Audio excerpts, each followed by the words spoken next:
Hello, hello, and welcome back to What's Your Favorite Scary Story? This is Alyssa here. I'm Marlene. And hi, yeah. We have a good episode for you today. And tonight we'll have a very good show. I sure hope so. Just not too much going on. We just got back from our New England trip we said we were going on. Yeah, it was fun. It was just like we were on the go every single day. It was like something new. Yeah. And like we had to like change our energy. Mm-hmm. You know, there was a lot of energy going on. I've heard of the paranormal hangover, which fun fact, I'm getting over a hangover right now. You are. A regular How fitting. Hangover, but that paranormal hangover is fucking real. Yeah. Holy shit. Takes a lot of energy out of you for sure. And then now I am freaking going to Savannah tomorrow with my mom to do more spooky things. Savannah, the Georgia. Southern drawl. We are now in the South, so I feel like we're being offensive. But you know, we're referencing The Office, so it's fine. Right? Yeah. But yeah, so a paranormal hangover feels like you've been traveling all day. Kind of like when your body feels, what's that word? When you've traveled like time differences. Oh, jet lag. It feels like you're like jet lagged like here a for the whole vocab. day. Yeah, she's right. It just feels like that. Yeah, you just feel drained. You just feel tired. Then that mixed with not sleeping at all. Right. So it's a crazy combo. Yeah, that shit's no joke, but totally worth it. Yeah, I think 100%. You guys a story. We kind of teased you there a little bit with our Conjuring story. Right. So I don't know. Do you want to get started with how when we got there and whatnot? Or I mean, do you want to start? Oh yeah, I can go into the story. So we had gotten a hotel, which was the closest hotel to this Conjuring house. One of them. Yeah. One of them. It was still outside of the state. Yeah. Because I believe it's in Rhode Island, the Conjuring house. The Conjuring house is in Rhode Island, and we stayed in Connecticut. Yeah, but it's funny because it just took like less than 30 minutes to get there. So obviously the states over there are fucking tiny. They're tiny. Tinier than we're used to. We're not used to being able to go to like multiple states in a day like that. Right, and so, we prepped by getting this very delicious food from, oh my god, guys, it was an actual diner, like a real it was really good 50s diner. Like I think it opened like almost they said they're almost having their 70th anniversary. Yeah, it was old, like an old diner. Like you knew that they built this, and it even smelled like cigars in there because, you know, cigarette smoke and cigar smoke stays. Right. Yeah, that's true. It was the most delicious diner food I had a patty melt, man. That so was good. I compared it to Disneyland. It was so good. Yeah, Disneyland's alright. You know. Some of their food is delicious. Yeah. Including a patty melt I had there. But this diner one gave it a run for its money. Yeah, this is like a legit diner, like anyway, I can go on. But oh yeah, what are we talking about? I was like giving them like the rundown. The rundown. Okay. So we had breakfast at the delicious diner that my mother picked out. Thank you, Diane. Thank you, Diane. You picked a good one. And then just basically got coffee. Went to Target, went to fucking TJ Maxx. Oh yeah, because we got there the night before. Yeah, and so we had a day the day it happened, we didn't have to get there till 7. So yeah, we had a whole day to kill. We slept in, which was divine. Right, which I didn't really sleep on this trip because like my mind was just like going 100 miles an hour. Yeah, and I was having such a good fucking day, you know, shopping, whatever. And then Alyssa would bring up like, oh my god, I can't believe we're going to be in the Conjuring. And I'm like, dude, shut the fuck up. I'm trying to concentrate over here. I'm trying not to freak out because you think the Conjuring, you think of the movies, you think of everything awful. You're right. And you're like, holy shit, what the fuck am I doing? And I was just so excited. I know. It was just like freaking me out. And then I was like, I cracked. I was not going to do it. I was going to do it completely sober. But I was like, I'm not going to fucking go. Like, what? Don't expect me to do this shit sober. What the fuck? So I picked up 5 little bottles of Grey Goose from a little liquor store. And for some reason, I brought up that, we were going to the Conjuring house, and there was a different guy buying liquor there, and he was like, "Oh, fucking good luck with that. I drove past it." He's like, "I just drove past it, and I've never even gone inside, but I was just creeped out driving past the house." And so the cashier dude was like, "So what time are you guys supposed to be there, and what time are you guys leaving? Like, what time do you guys walk out of there?" And then the other dude's like, "If they walk out of there." I'm like, "What the fuck, dude?" I'm like, "Dude, shut Everyone's the fuck against up." you, babe. Yeah. So I was like, "Whatever, I'm just gonna pick up some." But you know what? To my surprise, I actually had a very pleasant night. I enjoy myself quite immensely, I would say. Yeah. It was like pretty good. Definitely creepy. It's creepy. And I think what makes it most creepy is the fact that there's definitely energy there. It's hard to tell 100% whether it's mostly benevolent or malevolent. Like, right. I feel like it's a mix of both. I feel like I would say probably like 75% we felt the good energy there. Yeah. I felt a little bit of negativeness in some parts, but mostly I just really enjoyed my experience. Yeah, I felt more of the negative surprisingly in the forest out there. Me too. In the woods. Woods at least what we were creepy. able to reach. The woods got creepy the second time we went out there. Because we toured, when we got there, we started off getting a tour with the rest of the group, because it turns out that I didn't find this out until we were literally driving to New England, that our overnight stay was not going to be just the three of us, but with a group of people, which immediately also made me feel better. Right. But it did kind of change the experience. Yeah. But so we toured. They showed us nearly the whole house, because there's a chunk of the house that the owner, I keep forgetting her name. Norma. Jacqueline. The newest one. The newest one. Yeah. Well, the owner. Oh, sorry. I don't know why. Yeah. I thought you were going to start talking about something else. Never mind. Jacqueline, I guess, stays there, which kind of eats into the experience a little bit, because we did experience, I guess, some things, or we were talking to something, and then it was you were kind of able to pass it off as oh, she could be messing with you, or At she could be messing with us, or with something. That, I mean, to cover our asses, we're not accusing anybody of anything, but there would be a door that they would say likes to open on its own. The library door would open, and so or our tour group got split into two groups. So one group would be upstairs and one group would be in the basement, and then that door's in the middle level, and so we're all separated, and then we would all come back and switch in the middle, and they'd be like, "Oh, look, the door opened," but it was kind of easily explainable. Yeah, and also it never opened up again the rest of the night. And when we were all out and about on our own. Yeah, and everyone at some point was... So this door is a library door, and it has these other doors that are in the living room area. And the single door on the side is the one that would open. But it would only open when no one was there. Yeah, when no one would be in the middle of the house. So it was So that part was a little brought down a bit. Yeah. But the tour, it started actually by them telling us a little history, and then showing us all around the grounds of the house. And we walked out across the bridge into the woods kind of deep, and turned our lights all off, off all dark. And that wasn't really too scary for us. Not when other people were there. Right. It felt like a different energy. Yeah. Also because I felt this is what I don't want to do. I don't want to dismiss other people's experience. Right. Because everyone's fucking different. Right. Yeah.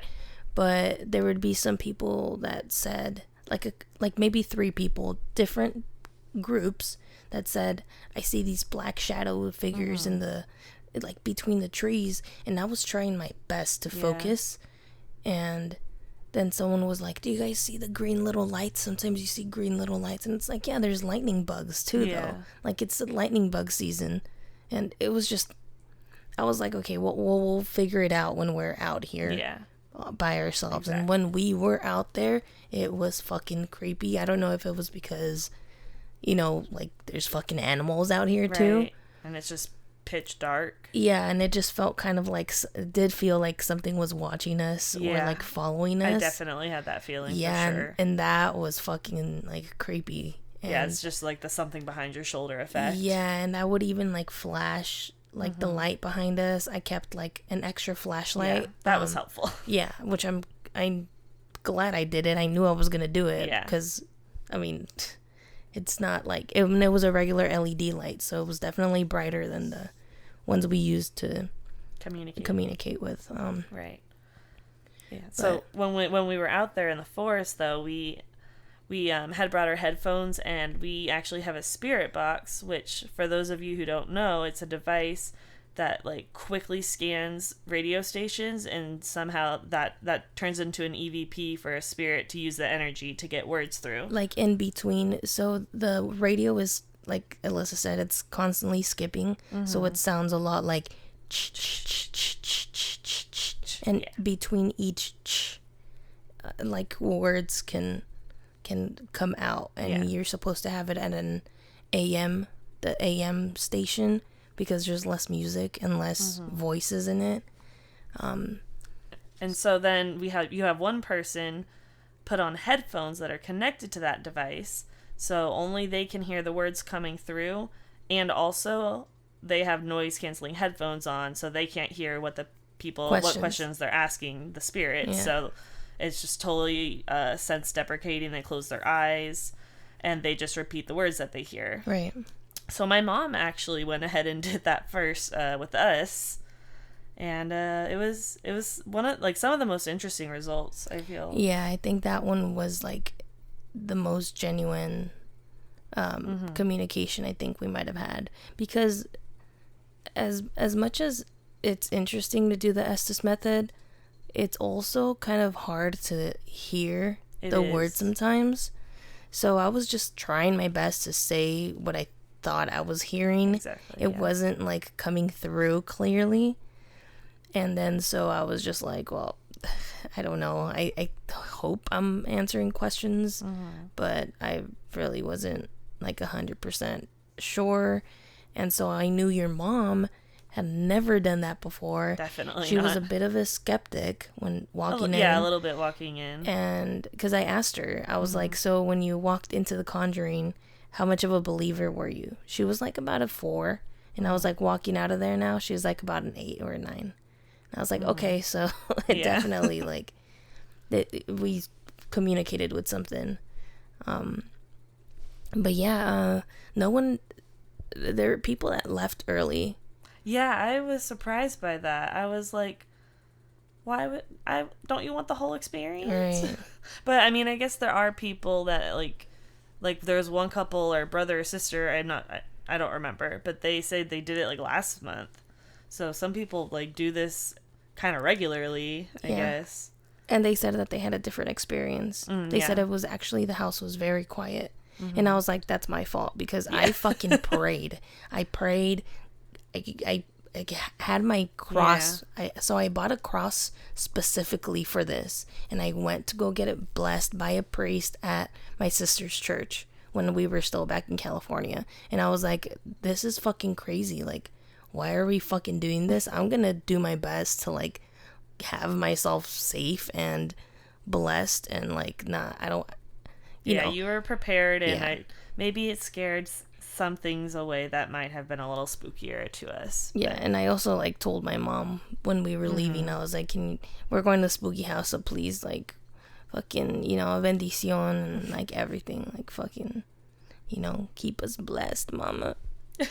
But overall, my Conjuring experience was a good 7.5. Yeah, I could see that. I think I think I expected a little bit more just because of the hype, which I think anyone would. But I thought it was cool. My mom actually did get quite a bit of activity through her, because there was a little boy from what happened, and he really seemed to like to communicate with her, because she's a grandma of 5 and she was a teacher, and so she got a lot of response from him. Right. And in the SS method too, which is where you put the headphones on. Right. So I think that was really cool for her. She really like immersed herself in it, which I loved. Yeah, I love that too. Yeah. I was like happy that she was like willing to. Oh, I was like, oh, she loves us. Yeah, like that's like ultimate. Nice. Yeah, because my mom would never fucking do that. She literally, I think I've said this before, but she's literally like, why do you guys go pay to go get scared? She's like, why do you like that? Yeah, and then when we don't really know, but it just does something for us. Yeah, and when we were house hunting, we told my mom about a potential haunted house we walked into, and she was like, well, there you go. Since you're always paying to go get like spooked, you can live in a haunted house and always get spooked. And we were like, that's not quite what we're looking for. Yeah, no. It makes sense in theory, but right, but no, thank you. We're good. But yeah, what really put a dent on my experience was the fact that the owner is there. I get it. If she wasn't there, I mean, she has security cameras up. I don't know if she has any special wiring. Right. Like, come on, dude. You know? Yeah, it was a little not the best. Yeah, and I kind of had that feeling from the moment that we saw her bring her dog into the room.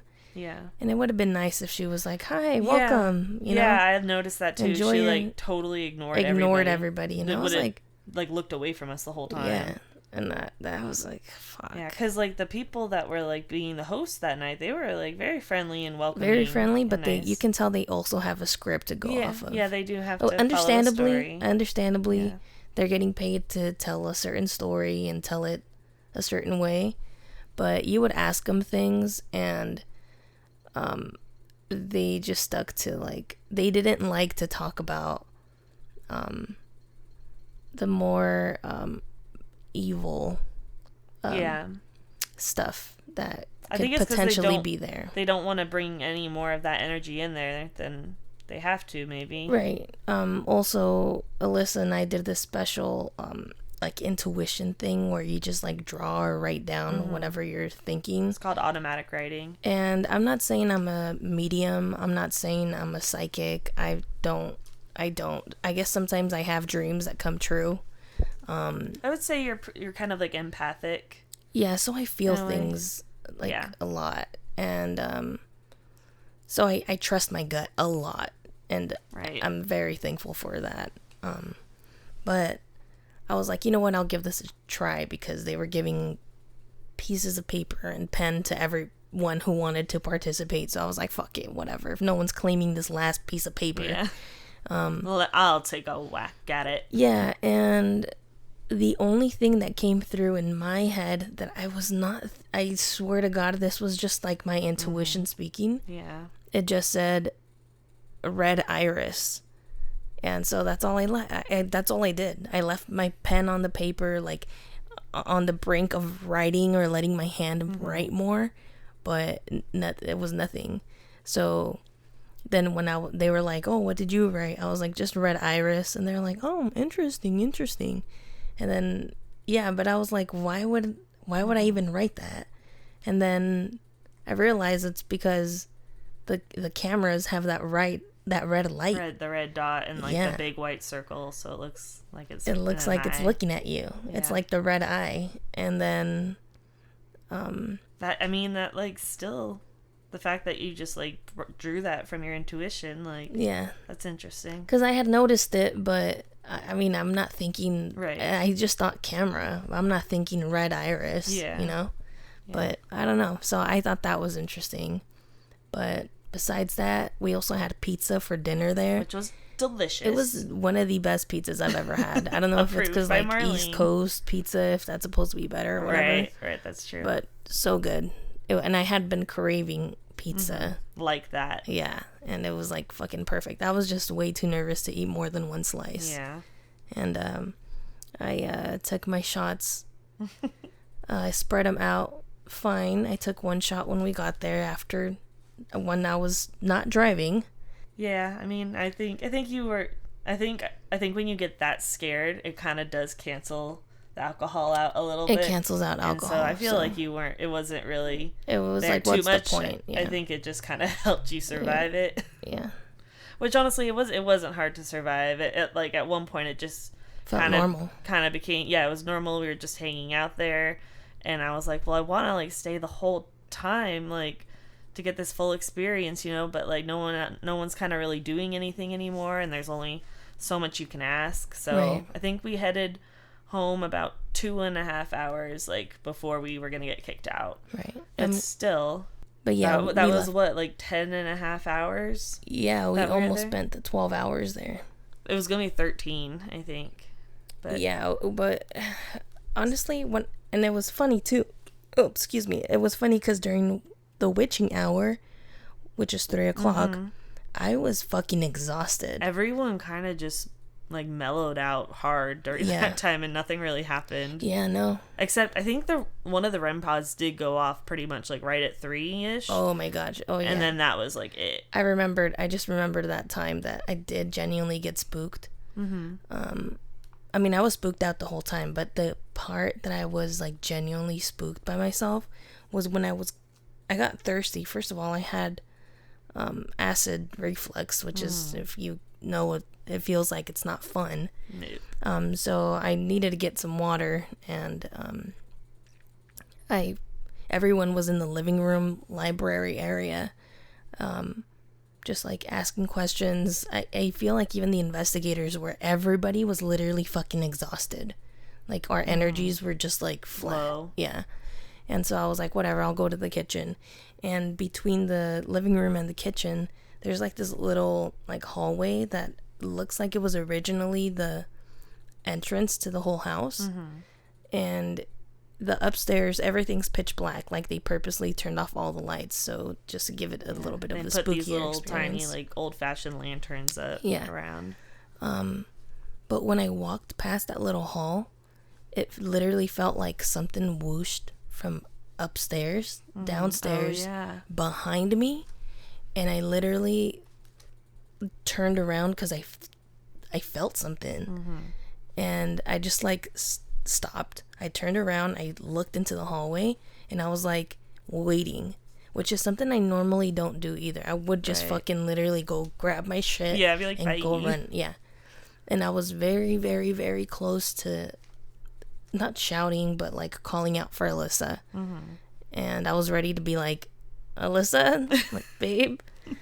But I didn't, because I really genuinely wanted to see what's gonna happen. And fortunately nothing happened, or unfortunately, I don't know. I feel like I'd be like really spooked out. Yeah. But that was like my personal, like, I think the most personal spooked out experience. Right, because you were like on your own. Right, which was what I was gonna say. It does feel like if you're there alone, that's when you're gonna experience that's something. when you feel something the most. Yeah For like sure. my thing, I think, when I was the most spooked out was when we were in the basement, of course, and this was for the second time.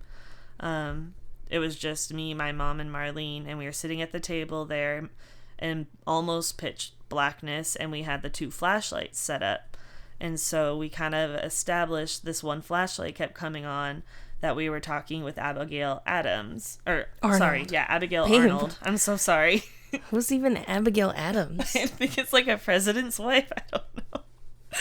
I'm so sorry. We figured out we were talking with Abigail Arnold, which was kind of the matriarch in the 1800s of the Arnold family that lived there for 8 generations. Would shout out Abigail, because we love her. She kept us safe. She made us feel super safe the whole time. But we were talking with her with this one flashlight, and then the other flashlight the whole time was not going off at all. And then all of a sudden, when we were asking if we were talking with anyone else, that one popped on very strong. But Abigail's was kind of just weak and coming on slowly and turning off slowly. but the other one just came on in an instant when we asked if we were talking to someone else. It was almost like it was sucking the energy out of from Abigail's. Yeah. And then Abigail's kind of started flashing a bunch, and it almost felt like some kind of warning towards the other flashlight. But I was at this point, I was like, wait, just wait. I know. Maybe I was just we a little can... spooked out. Yeah, no, I get it. I'm sorry for that. Because the basement was the one negative energy that we've, like, heard about there. Right. So, yeah, I also didn't want that to be, like, the factor of, like, I didn't want the basement spirit or experience to be, like, shadowed by just something negative. You're like, right. maybe there is That's a good point. something else, and I was genuinely there for, I don't know, just to see. Yeah, like, you're very curious for sure. Yeah, No, I get it. Yeah, I think I did at least feel protected by Abigail. I was like, girl, please keep us safe. We know you can do it. Which was funny because by the end of the night, when we were using the restroom to go back to the hotel, it was already like 6-7 o'clock at this point or something like that. I think it was like 5:36, yeah. We all collectively said thank you to Abigail without letting each other know. Like, Alyssa was in the bathroom. She thanked her in the bathroom. You did? Diane, You guys did too? yes. And when... Oh my God, I didn't know that. Yeah, Oh. and when Diane was, like, saying thank you, and in my head I was like, yeah, thank you for, like, keeping us safe, guiding us and stuff. There's this flower wreath thing on the... frankincense. frankincense. They hang a bunch of it in the kitchen. And there's one bunch that slowly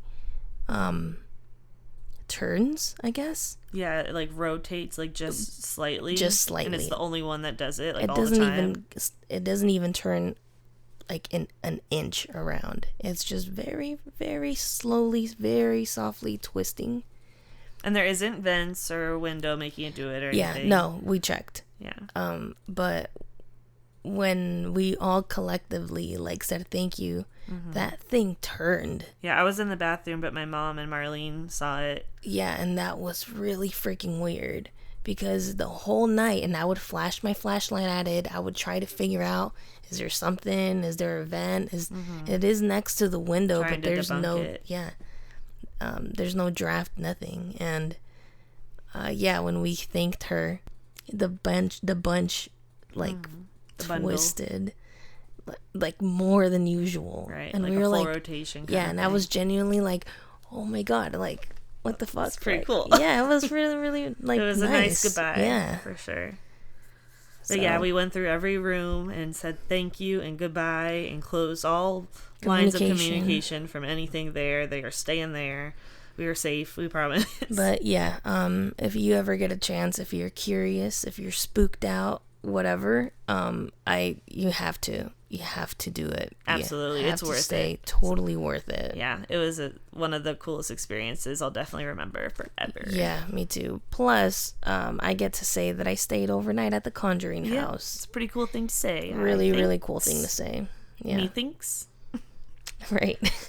All right, but with that Yes. half-hour intro, Sorry, it was an important story to tell. Yeah. It's fine. And then we told everybody that we would Fill them in talk about it on our this week. experience. Now, again, I'm sorry, our energies are so low. It's fucking late. Again, I was sick. somehow. I was sick. No, this time I was sick. Yeah, you were sick. Yeah, I finally feel better. Sort of. I'm still, Yeah, a little down there. Yeah, but I got my Gatorade. I got my girl right next to me. That's me. She literally brought up the whole Yeah, studio. I literally to transported the studio from in the basement, which is freaking spooky by yourself. Just saying. At least I had Binks with me. He was a good assistant, assisting me down there. And then I brought it all the way up the steep stairs into our room so she could be nice and comfy in her bed because I love her. And I appreciate it. Good. It's true love. I know. I'm just being silly. And since we're done talking about The Conjuring, I just want to put a disclaimer that everything is based purely off of our experience. Sure. And any assumptions made is just an allegation. Yes, we are not making any statements. They're just alleged. Also, they do say, it's like, yeah, that's where some of the craziest shit happened back in the day, but yes, it's still a haunted house, but sometimes they'll go days without activity and then have 2 days of crazy activity and then 1 day of being down. It's just all over the place. So like we said, those 2 people we met, they said last time was totally different. So yeah, it's all personal experiences with this stuff. Yeah, and but I still had a pretty good time, and I was very happy with it. Yes, and everything is alleged. Everything is super alleged. I don't know. It's not. I'm sure she doesn't even have wires throughout the house, but I don't know how to cover my ass. No, it's fine. We're just talking stuff. Nobody Nothing fucking we say sue means us. anything. This is just a podcast where people talk. It's fine. Because if you sue me, I will declare bankruptcy.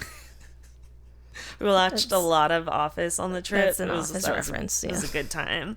If you know, you know. Okay, Yeah. we sound like those people. I'm It's also a struggling artist here, so don't sue don't come me. for her, please. Yeah, no, you have your alleged $1 million home. Just be happy with it. Just be happy with it. Okay, anyway, I need to shut the fuck up. Oh, yes. Let's okay. go. So what we need to get into now is today's story, which if you listened last week, you learned that we are doing our stories in order these few weeks of the order that we visited them. So the next day, we went and did a ghost hunt at the Lizzie Borden House. Super fun. That was in Fall River, Massachusetts, and I don't know if I might have liked it a little bit better than The Conjuring. I definitely did. Yeah, I had a feeling. Yeah, It was 100%. that was like a very good time there at the Lizzie Borden House. Yeah, it was good. So we drove there the next day after going back to our hotel after The Conjuring and trying to get like a 4-hour nap before checkout. And then so this was in Massachusetts. This was in Connecticut. And so we drove from Connecticut to Massachusetts. Yes, the Lizzie Boarding House is in Massachusetts. So again, all the states are very small, so we literally got there in like an hour. Yeah, it wasn't too far. We got some coffee, headed over, and then we got to the next hotel as soon as we were able to check in. Before that, we were just like driving around and checking out the town, which was super cool. We really liked it there. And then we went to the hotel and we just relaxed like a lot. I actually edited last week's podcast, the Conjuring one. And then at 10 p.m. I think it was time to go to the Lizzie Borden House. Oh my god, and I got the shits, bro. I got the fucking... So first of all, Indeed, you did. I'm fucking lactose intolerant. And, I have my little Lactaid pills that I take. But for some reason, the fucking ice cream milk is like strong. It's hardcore dairy. It's fucking hardcore dairy at fucking Friendlies, bro. Yeah. Delicious. Where they mean business. Delicious apparently. ice cream. But that fucking dairy ripped through my Lactaid pills. And I had the shits right before we were supposed to leave. It was like 10 minutes before, and we all also had to go to the bathroom. Oh my god, and I fucking stunk up that bitch. I was like, I don't want to rush her, but I really want to go. My stomach was hurting. I was like, what the fuck, dude? And like, I really want to do the Lizzie Borden, and what the fuck? I stunk up the whole bathroom. There was no fucking filter in that bathroom. No little spray. And I was like, holy shit, Alyssa's mom is gonna like go in and... It's okay. We're all family now. Yeah. Well, now we are. Now we really are. Yeah. But fuck. But it was fine. Anyway, we ended up getting there right at the last minute, just making it awkward enough to know that everyone was waiting on us. Yeah. Well, okay. Before we get too ahead of ourselves. Oh right. I am gonna go ahead and just do our whole story, our episode on the Lizzie Borden House, and then at the end. I just have one story for that tonight, and then we can go ahead and tell about our experience. All right, sounds good. Okay, are we ready, everybody? Because I am. So, we start our story in a small town in Massachusetts called Fall River, as you know, in the year 1845. This is when a 6-room Victorian-style home was built as a 2-family residence. But a few decades later, in 1872, a man by the name of Andrew Borden purchased the house, and he immediately had it remodeled from its 2-tenant layout so that it could fit his small family perfectly. So the Borden family consisted of Andrew, his wife Abby, and his 2 adult daughters, Emma and Lizzie. They also had a housemaid that moved into the home with them. Her name was Bridget Sullivan, but she often went by the name Margaret. So just a quick but important fact to throw in here. Abby, Andrew's wife, was actually the stepmother to Emma and Lizzie. Their birth mother had unfortunately passed away when they were young. So Andrew and his family move into this home. Andrew chooses this home mainly just because it was so close to his work, even though it wasn't necessarily in the best part of town. Now, this wasn't because he couldn't afford it. Andrew was actually very successful.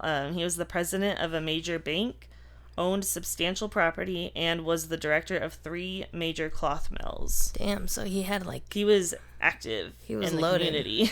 Yeah, and in the bank. Dang. So because their father was so well off, Emma and Lizzie were not too thrilled when he bought this mediocre house in a not so great part of town. I mean, I thought the house was beautiful, but I guess it's just...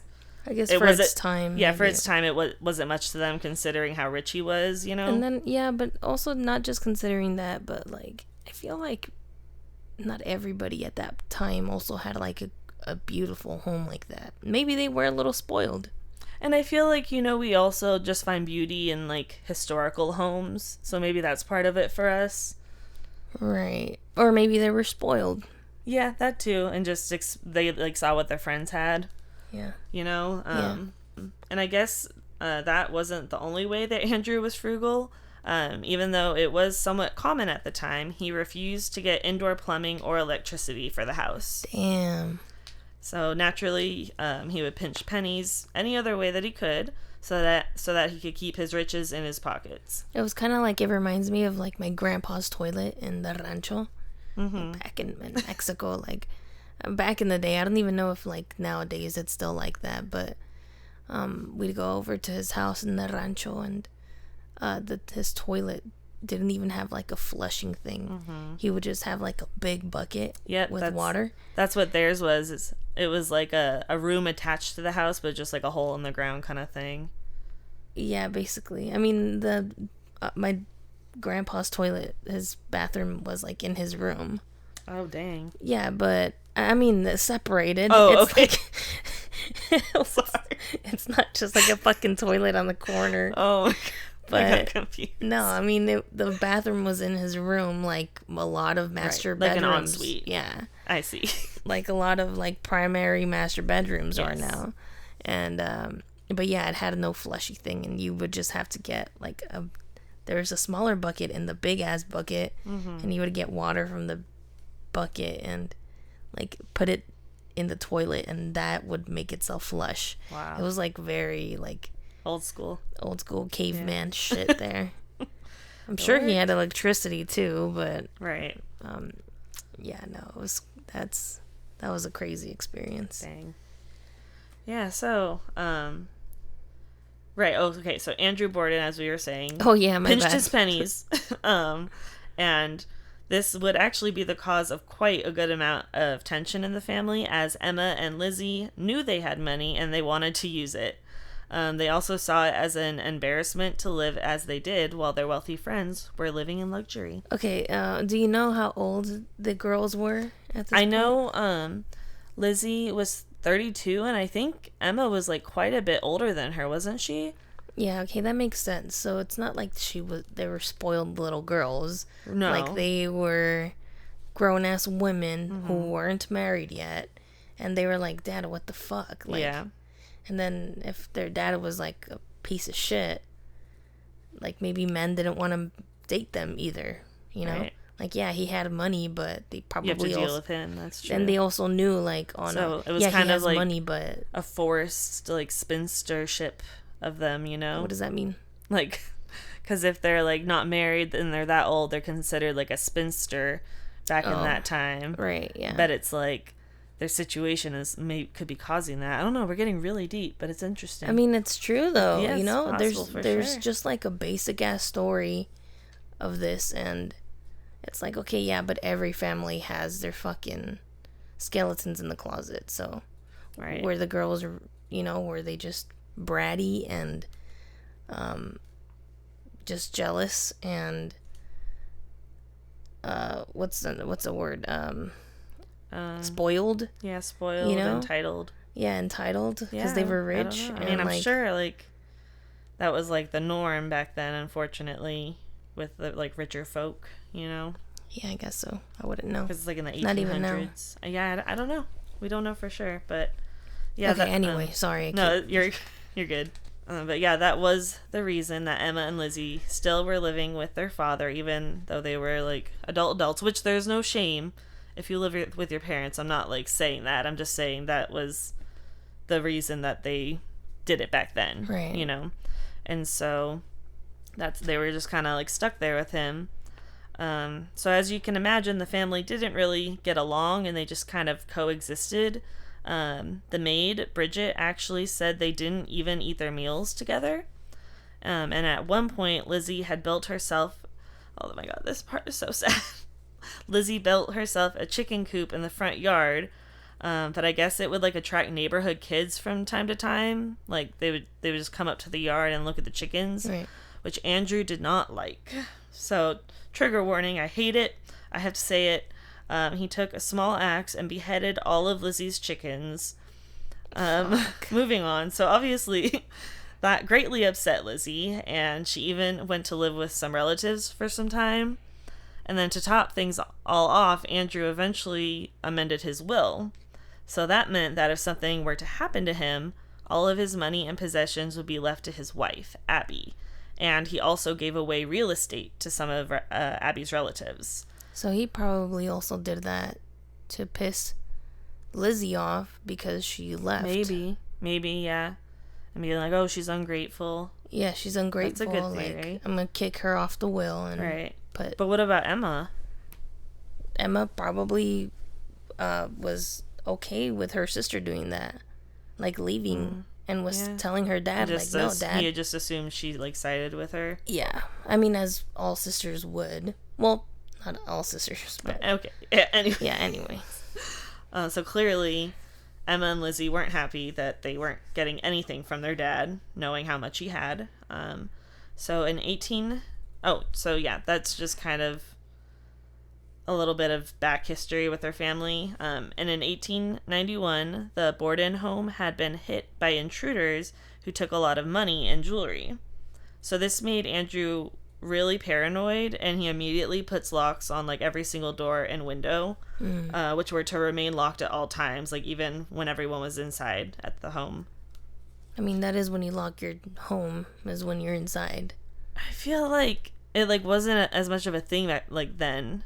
Because even in like the 70s, people weren't locking their freaking doors, for some and then fucking reason, all the terrible things happened that we're not going to talk about right now. Right. But yeah, so less than a year after that, when they were robbed, every single family member became ill, and now this was thought to be caused by some spoiled mutton. But Andrew, being the paranoid man that he was convinced that someone was trying to poison him and his family. All right, so just a week after the supposed poisoning, the alleged poisoning, on August 3rd, 1892, a man by the name of John Morse came by the house. So he was Emma and Lizzie's uncle, and he was the brother to their original birth mother who had passed away. Okay. So that's Uncle John. Okay. So he was in the area for business, and he just wanted to stop by the house to catch up with Andrew. He had stayed the night in a guest room up on the second floor, and then he joined Andrew the next morning for breakfast, which was served by Bridget, the housemaid. So once they were done eating, they just chatted for a little bit in the sitting room, and then John ended up leaving the house around 8:45 a.m. And at this point, Andrew decided to go for a long walk, and he would be arriving back home around 10:30. And then that's when he went to lay down on the couch and take a rest. Wait, who went out for a walk? And so Uncle John, he came to visit, and then he left around 8:45. And then Andrew, who's Father Borden, so he Borden, Mr. Borden, Mr. Borden, Andrew Borden, he also went out for a walk. No. So I think Uncle John left and went to go like to work because he was in the area for business, and he just left the house. Okay. And then Andrew Borden, the dad, he went to just take a walk around the neighborhood, and he got back to his home around 10:30 A.M. a.m. Okay. Yes, and then he took a rest on the couch. Okay. It got a little confusing there. Sorry. Yeah, sorry. Okay, so at this time, Abby, Mr. Borden's wife, was tidying up the room that Uncle John had stayed in the previous night before. You with me? No, I lost. What? Oh my god. So Andrew Borden and Abby Borden are married. Right. And Abby is the stepmother to Emma and Lizzie, who are Andrew's daughters. Yes. And then Uncle John comes to visit for a night, and he leaves in the morning. Yep. And so Andrew goes for a walk and comes home and lays down on the couch. Yeah, to rest. And then his wife, Abby, is upstairs cleaning up the room that Uncle John just stayed in. Oh, okay. Okay, and then now we're almost done with where everyone is. Okay. Now Lizzie Borden, we know her. She was tending to the garden outside. Okay. And then lastly, we have Bridget, the housemaid, who was supposedly, I guess, like just still not feeling well after everyone got sick, and she was laying down in bed. Where was the other sister? Emma, Lizzie's sister, she was away visiting friends. Oh, conveniently. Oh, interesting. Okay. So Mr. Borden, Andrew, remember, he got back from his walk around 10:30 a.m. Now, around 11 a.m., Bridget, the housemaid, heard Lizzie calling for help. Once Bridget came to her aid, Lizzie told her to go get the doctor. Damn. Okay. So trigger warning here. Uh-oh. Andrew's face had been shattered with a small axe. He had received approximately 11 blows and had been left in terrible shape. His skull was crushed in, and his left eyeball was split in two. Fuck. He was messed up and no longer alive. He was beat up. That's what it is. Yeah, definitely beat up. So when the doctor arrived, which interestingly he was just next door, which we'll get into that a little bit. When the doctor arrived, he undoubtedly pronounced Andrew dead right away, obviously. Well, yeah. Yeah. And so not too much later, Bridget, our housemaid, discovered the body of Abby lying lifeless on the floor upstairs. Fuck. Abby, the wife. So it was determined that she was killed kind of like a good amount before Andrew was, and supposedly she was first hit just above her left ear, which caused her to slam her face against the floor. Damn. It was presumed that the attacker then sat on her back and struck her on the back of the head no less than 19 times with an axe. And yes, that is the same axe that was used for both Andrew and Abby. Damn.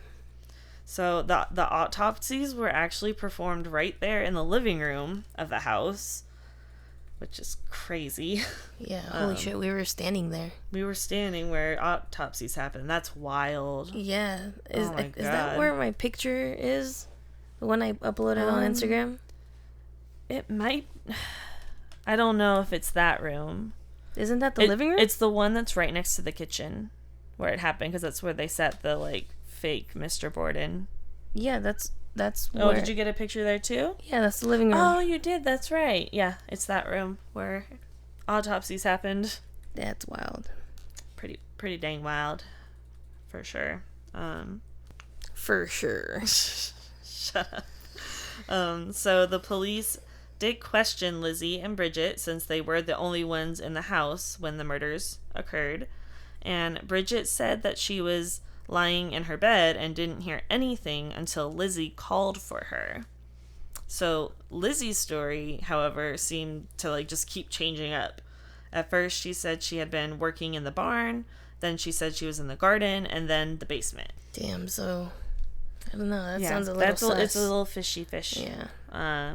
She did bring up the theory that her father had thought that someone was trying to poison them, but there was no trace of poison anywhere in the house or in Andrew or Abby. So interestingly enough, Lizzie had actually tried to buy poison just a few days earlier at a local drugstore, but they did not give it to her. Her explanation was that she needed it to clean a delicate scarf.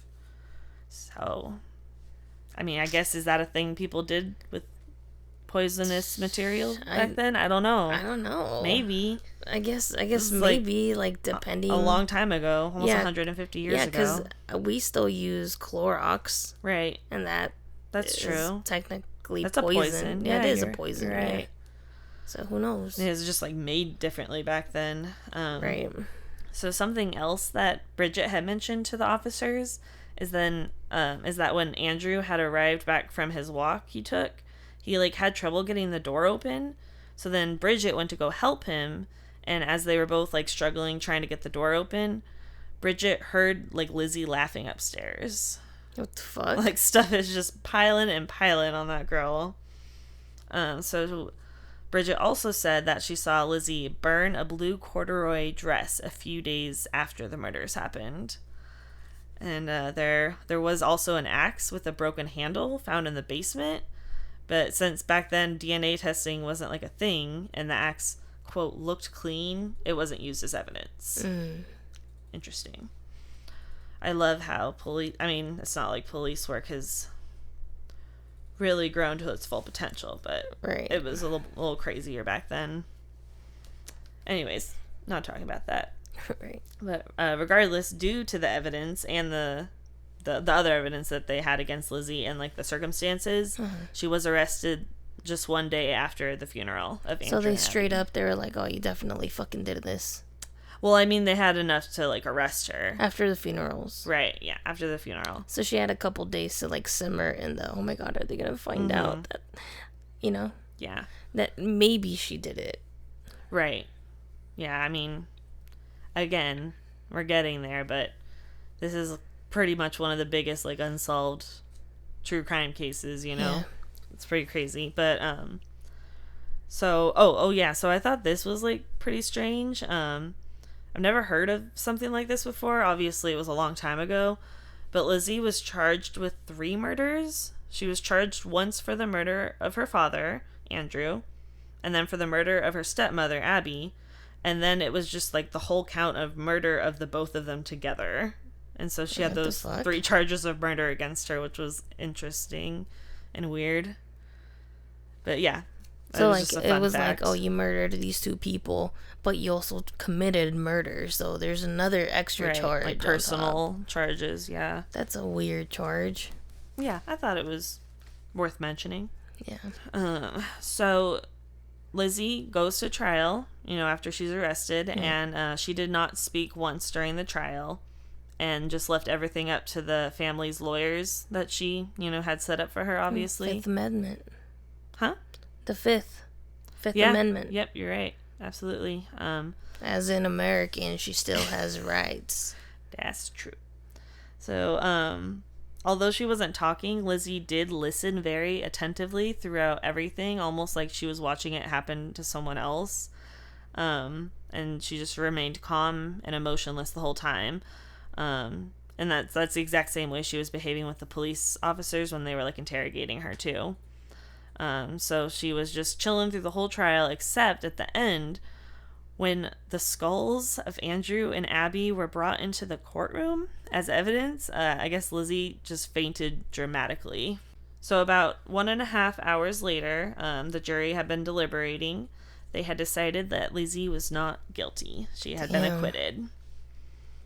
So strangely enough, no one else was ever like officially under suspicion for the murder of Andrew and Abby Borden, although there are definitely theories, of course. We will get to them. So since Abby was not alive, this obviously meant that Emma and Lizzie would be the ones receiving everything Andrew left behind, as well as Bridget, who also received some money. I'm assuming not as much. Lizzie bought the home that she always dreamed of, like using her father's money on. And despite all the accusations, she actually stayed in Fall River, just like 5 minutes down the road from her house where the murders happened. She did change her name to Lizbeth, and she stayed in that house that she bought until the day that she died in 1927, never marrying anyone or having any children. And then her sister Emma actually died just 9 days after her, and they were both buried next to Andrew and Abby. That's crazy too. It's a little crazy. Yeah, because like considering even if they did murder. Right, we are getting to that. That's my That's you always ahead. That's weird. That's why I love you. So like I mentioned, oh wait, look, we're getting to them right now. Would you look at that? So as I mentioned, we should probably try to speed things up. I'm sorry, this is gonna be a long one, you guys. There's a lot happening in our lives. Yeah. So like I mentioned, there are theories as to who did kill the Bordens, since Lizzie was acquitted. Some believe Lizzie really did kill them in order to get the inheritance, and she paid off Bridget to keep quiet about it. Others believe Lizzie had Bridget do it for her so the blood wouldn't be on her hands. Some say the two of them were in on it together, but they actually had Lizzie's uncle, John, who had visited, do it for them, because it was said that he actually received some money as well. Oh, and it's even speculated that Lizzie had nothing to do with it at all, and that either Bridget or John acted alone in killing the Bordens, and Lizzie's completely innocent. Now, it is slightly possible that no one in the family committed the murders, like, at all. And because in life, Andrew was just kind of known to not be liked by many people, and he even had some enemies. This theory is less likely, though, because it seems odd that they would kill just Andrew and Abby, and then leave Lizzie and Bridget completely unharmed, you know? Right. Like, why kill Abby also? Why wouldn't you just kill Andrew, you know, unless she saw? And then also, if you remember, Andrew was very paranoid about, like, another break-in happening. Right. So, you know, all those locks were definitely locked. Yeah. So it was someone that didn't have to struggle to get in. Or was let in. Or, exactly, yeah. They, like, could come into the house easily without second thought, you know. So the Lizzie Borden House, as it is known today, still stands, and it actually runs as a bed and breakfast now, as you know. We didn't stay there, but we thought we needed a break after the Conjuring. Right. So we just went for a little ghost hunt at night. Most of the furnishings have kind of been replaced, but with furniture from that time period. A lot of it's just not the, like, actual original furniture from it. But the hardware is original, and a lot of the decor has been, like, duplicated to represent how the house, like, would have looked back then. But it's really pretty inside, though. No, it's a beautiful home. Like, yeah. I just could, like, hang out in there forever. But unfortunately, this is not unfortunately, I enjoy our podcast, but it is not a true crime podcast. So of course the place is going to be haunted. That is a big part of why we went there and visited. Andrew and Abby are said to still be hanging around. Both of them are seen regularly. Andrew often answers questions through EVPs, and Abby is seen as a woman with a gray bun who lingers around the room where she was killed.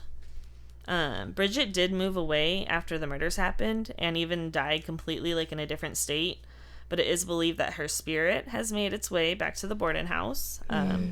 Cold spots are often felt in the room that she would stay in when she worked for them, and a woman is seen in maid's clothing in there. There was also an EVP captured in her room that said, "Ma'am, come quick," which could be, you know, maybe some residual energy from the day it happened. Right. There's also supposedly the ghost of a cat that haunts the 3rd floor. Some guests have felt it rub up against their legs. His name is Max. We tried to talk with him. I don't know if we got through, but I don't think so. I like to think about a ghost kitty keeping the little kids company. That's so cute, though. Right, poor Max.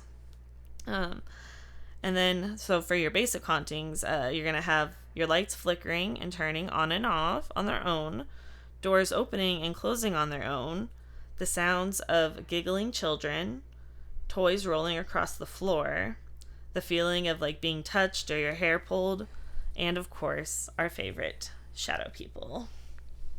Well, what? Not favorite. Not our favorite. I'm being facetious. Okay.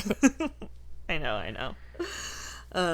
So speaking of giggling children, I know it's a lot to follow, bear with me, but I'm going to tell you a little side story here, which, like, you already kind of know you were there, so it might be easier for you to follow, but for you guys listening, hang on, bear with me. It's just a little story, but it's, like, so tragic. So Andrew Borden had a great uncle named Lodwick Borden, which, what a name. He had Lodwick. Lodwick. Lord. Lodwick. Oh, Lord. Oh, Lord. Yeah, so Lodwick Borden, he was the great uncle of Andrew Borden, and he had a wife named Eliza, and they had 3 kids. Maria, who was the oldest, Eliza Ann, who was around 2 or 3, and then an infant son named Holder. So Lodwick and his family actually lived in the house directly next door to the Lizzie Borden house. They were there, like, decades before Andrew even bought the other house. Which is a coffee. Yeah, it's a coffee shop. It's a coffee now, shop which we visited and got some more information there. It was pretty Right. cool. So now is when the trigger warning comes out again. Eliza Borden, who was married to Andrew's great uncle, she was suffering from severe postpartum depression after having 3 babies so close in a row. She was extremely unhappy and was just getting worse and worse as the days went on. Until one day in 1848, she took her 3 small children into the cellar and dumped them into the well. She then took her husband's straight razor, stepped behind the chimney, and slit her throat and bled to death as her children were crying and drowning in the well. That's fucked up. It's so sad. Those poor babies. Luckily, the oldest daughter, Maria, was able to make it out, and she even went on to have a full life, the best that she could after that, you know, but... How do you know? Yeah, how do you move on after that? Kudos to her, you know. But sadly, Eliza, the mom, and then the 2 younger children lost their lives that day. So supposedly, the spirits of those 2 children that passed away like to go hang out next door, since that seems to be like where all the activity is, which we will get into that later, that's for sure. Okay, so I'm going to go ahead and read you just one story on the Borden house. That's kind of all that I could find out there with like a substance to it, you know? Right. And then when we can get into our experience. Okay. All right. Okay, so the story is pretty short, but it's like a good one, and it's like a little wholesome too, which I liked. So there's this man, right, and he has a daughter who comes home one day and says she has to do a project on someone famous for school. So she's like talking about how she doesn't just want to do like a president because she knows that's what everyone else is gonna do. Right. So now the father had always been pretty interested in the case of Lizzie Borden. And of course, like, his daughter had never heard about it, so he like told her the whole story, and she just kind of was like hanging on to his every word and was like super fascinated. And so the next day she comes rushing like home to her dad, and she's like, "My teacher approved it. I can like do the Lizzie Borden house." And so now a few days later, I guess the dad sees on TV that, so this is like 25 years ago, he sees the Lizzie Borden house has like been turned into a B&B. Okay. And they're also doing like tours. And so he was like, "Oh, that's perfect. Like, you know, let me bring my daughter down here. Right. And let's just like tour this place and get more info." So they start their tour, on which they have a tour guided training is on the tour with them. Mm-hmm. So the dad is replicating the photos. He remembers, like, you know, the crime scene photos Right. that he's seen of the actual event. And once they got to Lizzie's room, there was a writing desk with some letters on it. The dad just, like, leaned over and very slightly just kind of, like, touched the paper just to read it for a second. And he was, like, being extremely careful because there were signs everywhere saying to be, like, respectful of the furniture, that it's Right. really old. And so he's barely touching it, and then he starts reading the paper, and suddenly the desk starts like noticeably shaking and shifts from left to right. And so then the dad looks up at that young guy that was like training to see if he like saw it too, and the kid turned white and ran out of the room. Damn. Yeah. I thought it was pretty cool and just like cute that they were all excited about it together, and they went and were taking pictures. But that is an experience something that's definitely a good story for her class. Yeah, that was just our one story, but I knew this was going to be on the longer side, so I wanted to give us time to talk about our experiences. Yeah. So, we went to the Lizzie Borden House, and it was so cool. It was cool. Like, I really loved most of the, like, experience. Yeah. Yeah, it was fun. We actually had, like, a little more, what do you call it?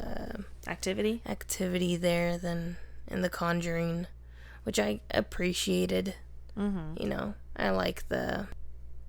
I just like knowing and experiencing things, Mm-hmm. you know, because then the Conjuring felt like we can kind of brush it off as like, right. It's okay. like, it was fun, but right. It's like how much was truly true, you know? right. Which I still believe in, like, that whole story, you know, and what they experienced. Yeah, I just think not ours to. I think it, like, just isn't, like, as consistently active as it once was, which is fine. Yeah, it's fine. So we just had the experience we had, and we are super grateful for it. Like, I still loved it. Yeah, I think it also depends on the owner. Maybe this owner, like, cleansed it a lot, and yeah, maybe we don't know what she did, but she did something nice to change it up. But yeah, it was cool.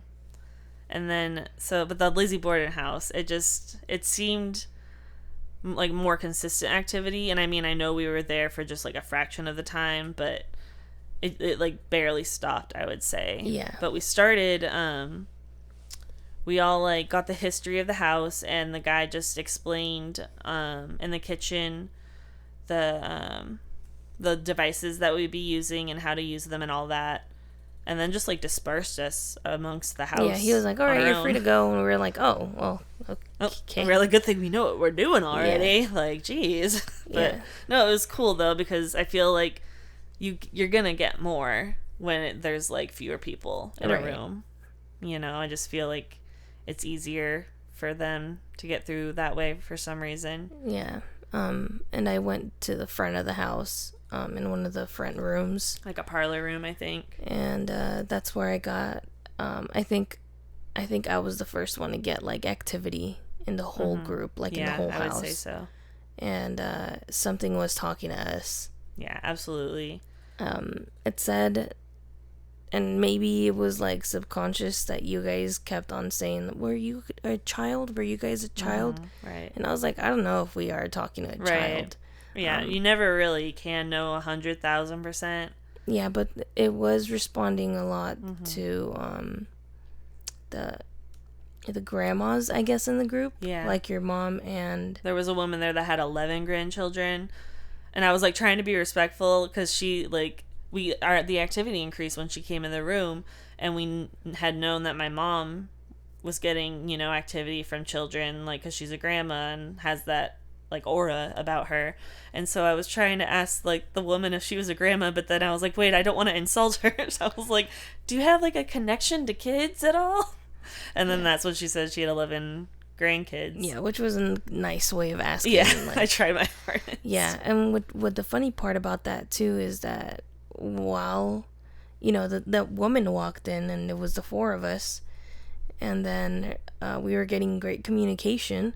And then her husband walks in, and the communication just stopped. Kind of like they didn't want him there in the room with us. Yeah, like, it was pretty spot on too. Like, do you want to explain like the thing you were using? So I wanted to use something different than the spirit box or the REM pod or the flashlights.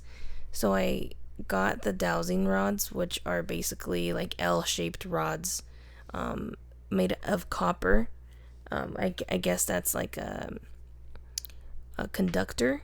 Yeah, it was used to like locate water because you didn't want to like buy on top like property on top of water. I actually like listened like to an explanation about it on a podcast today. So I grabbed those because they're not really used because it's heavily dependent on you. Right. Because you need to be very super fucking still, and you have to be like evened out so the rods aren't. So because they're very, very sensitive to like movement, and so you Yeah. can't move at all. But the way, so I would be holding each rod on one hand, each hand, what? Yeah, you had a rod in each hand. And you have to be very careful holding it too, because there's like a copper tube that these L rods are in, so they can kind of move in whatever direction. They get like swayed too. Yeah, it's very easy for you to manipulate it, by literally just moving forward and backwards, because then you're just giving the rods like an angle to rotate. So I had to make sure that I was very still, very even, and I put my hands against my chest to kind of use my body itself as a like anchor. Like an anchor.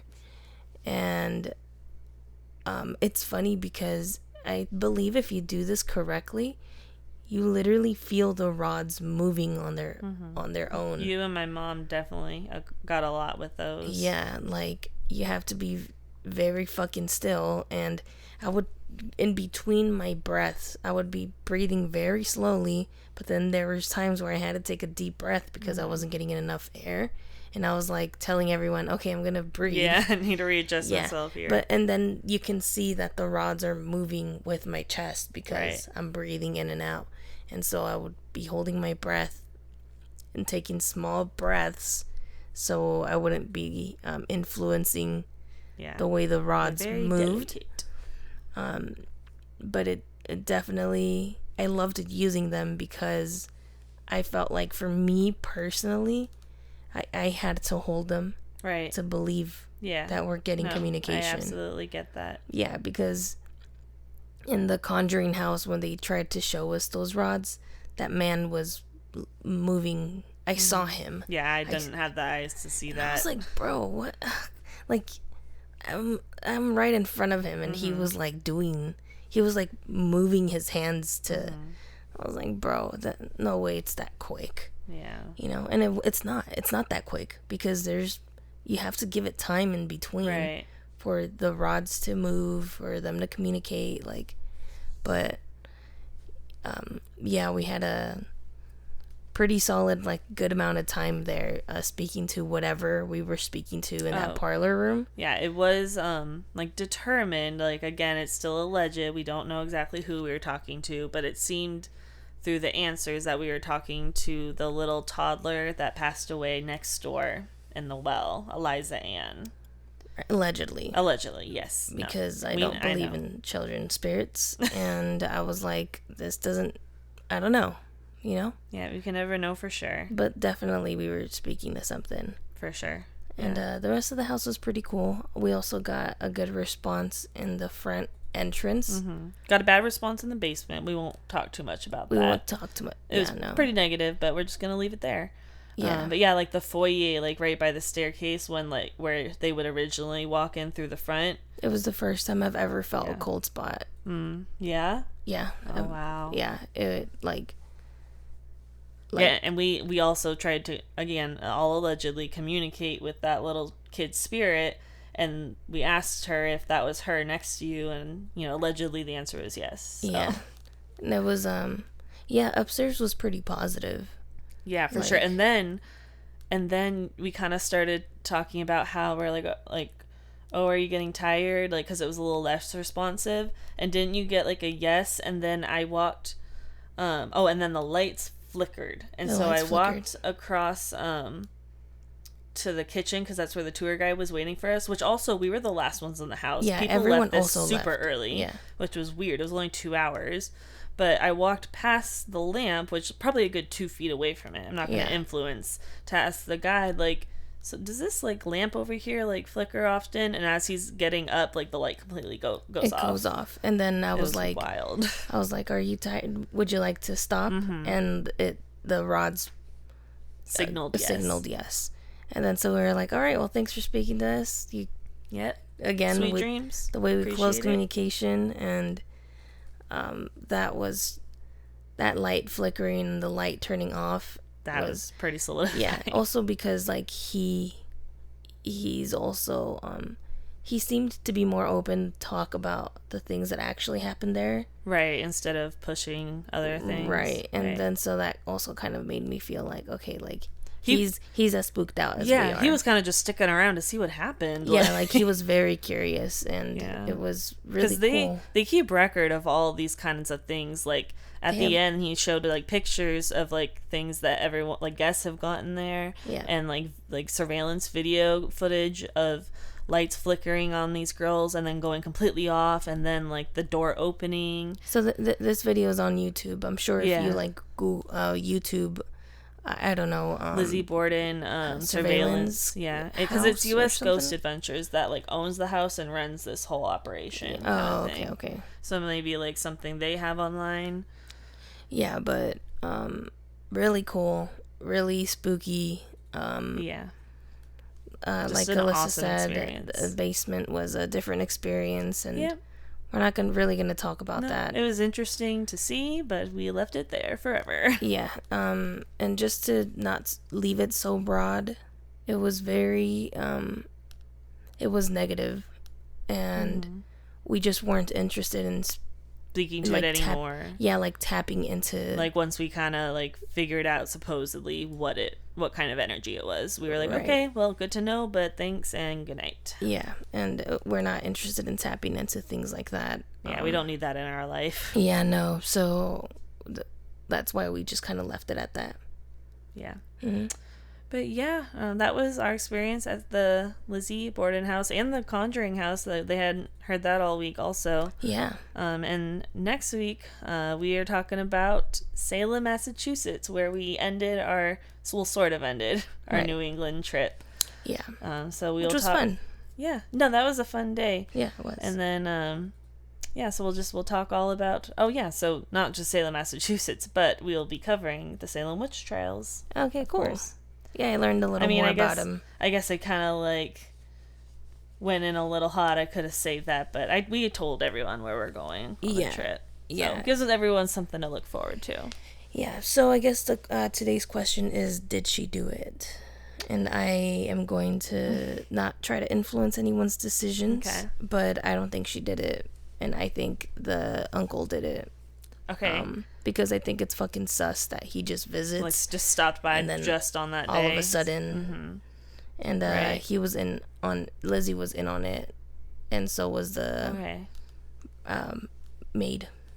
Okay, that's a fair opinion. Okay, I'm like pretty close. I feel like I'm pretty sure like Lizzie probably didn't do it, but I just am unsure on if she was in on it or not, and same with Bridget. So I feel like Bridget might kind of be in on it a little bit, because she really didn't hear anything happening until Lizzie called out for help. Like, she didn't hear either of the murders. Right. So that's a little sus. It is a little sus, but also I don't think you have time to yell if you're getting your face smashed in, like, or your head smashed in. Abby was faced away, and so that first blow, like, she probably couldn't even yell at that point. Yeah, and I have a theory that the brother, knowing that his brother-in-law is rich, the uncle probably went and was like, yo, dude, I need a little help, and he was like, no, it's your fault. And then so he was like, all right, well then fuck you and your shit. Allegedly, I said it's a theory. I know I'm punking on you. You never know. I don't think we ever will. I don't think we'll never know. That is the tragic beauty of that story. I do want to just also plug in another fact, that this Lizzie Borden, the whole court thing, it was the people that were in the court.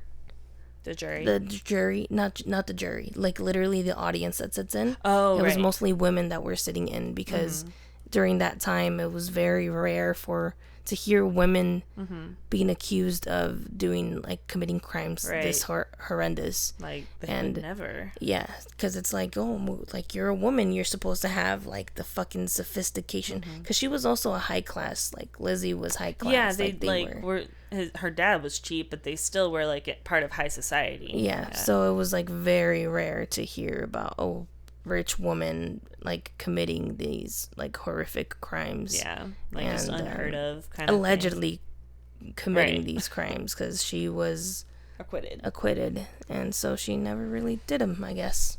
But yeah. But anyway, thanks for listening. If you're listening, Still sorry for the super long episode, but we are just doing a lot. We're doing our first couple of weeks here in Tennessee. The Lord's work. Exactly, that's what we're doing. But thanks for listening. Thank you so much. Thank you to our supporters. Thanks if you share. I'm so fucking tired. I know like we should wrap things up. Yeah. Thank you to everybody for all your support. We appreciate it, and you're the best. And we will talk to you next week about Salem, Massachusetts. Yeah. Thanks for listening. Thanks for supporting. Thanks for sharing. Thanks for commenting. Thanks for liking. Thanks for voting on our polls. Thanks for existing. Stay beautiful. Get your pets neutered and spayed. And until next week, recycle and stay spooky.